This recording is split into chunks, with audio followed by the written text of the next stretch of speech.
சில வகையான பயத்தை கொண்டு நான் பண்ணுவோம், சோதிப்போம். எதுக்கு சோதிக்கிறேன்? அதுதான் பாயிண்ட். நீ இந்த பயத்தை கொண்டு உன்னுடைய வியாபாரத்துக்கே நீ ஓடிடுறியா, பணத்துக்கு பின்னாடியே ஓடிடுறியா, அல்லது இந்த பயம் இருந்தாலும் இந்த மார்க்கத்தை மேலுங்கிறதுக்கு நான் நிற்பேனா? இதுதான் டெஸ்ட். வர முடியாதுன்னு சொல்ல முடியாது. அப்போ இது யார் வைக்கிற டெஸ்ட்? அவன் வந்து நின்னானா? யார் வந்து நிற்கிறான்? அல்லாஹ் வந்து நிற்கிறாங்க. இப்போ நீ யாருக்கு முன்னுரிமை கொடுக்கணும்? உன் வாழ்க்கையில், உன் நேரத்தில் யாருக்கு முன்னுரிமை?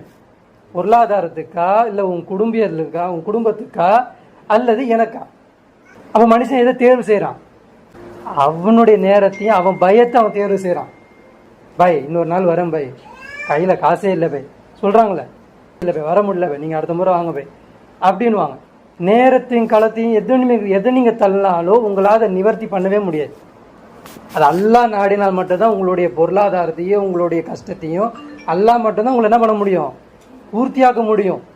நம்ம நினைக்கிறோம் இங்கே. இப்போ நீங்கள் நினச்சிக்கோங்க, ஒருத்தர் என்ன பண்ணுவார், குடும்பத்தில் ஒரு தங்கச்சி கல்யாணம் பண்ணணும், அக்காவுக்கு கல்யாணம் கரையேற்றி கொடுக்கணும், இவங்களுக்குலாம் வீடு கட்டணும், இப்படின்ற மாதிரி ஒரு கஷ்டம் இருக்கும்.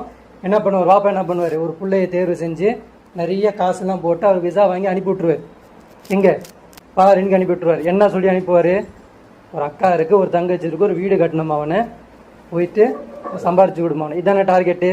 சரி போயிடுவான் பையன் போயிடுவான். 3 வருஷம் ஆயிரும். 3 வருஷத்தில் அக்கா கல்யாணம் முடிஞ்சிடும், தங்கச்சி கல்யாணம் முடிஞ்சிடும், வீடும் கட்டிடுவான். பிரச்சனை முடிஞ்சிச்சா? அடுத்த பிரச்சனை இருக்கும். என்ன பண்ணுவான்? அளவுக்கு மீறி என்ன பண்ணுவான்? வீடு கட்டியிருப்பான், எல்லாம் பண்ணியிருப்பான்.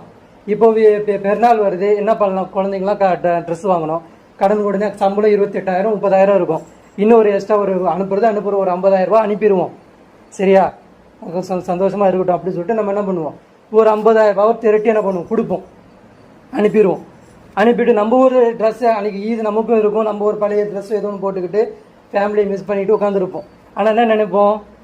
கால் வரும், 50,000 ரூபாய் அனுப்பினப்பா, நல்லா திருப்தியாக இருந்துச்சுப்பா, எல்லா பேரும் நல்லா சாப்பிட்டோம்ப்பா, எல்லா பேரும் நல்லா இருந்தப்பா அப்படின்னு நம்ம நினச்சிக்கிட்டு உட்காந்துருப்போம். கால் வருமா கால் வருமா கால் வருமான்னு.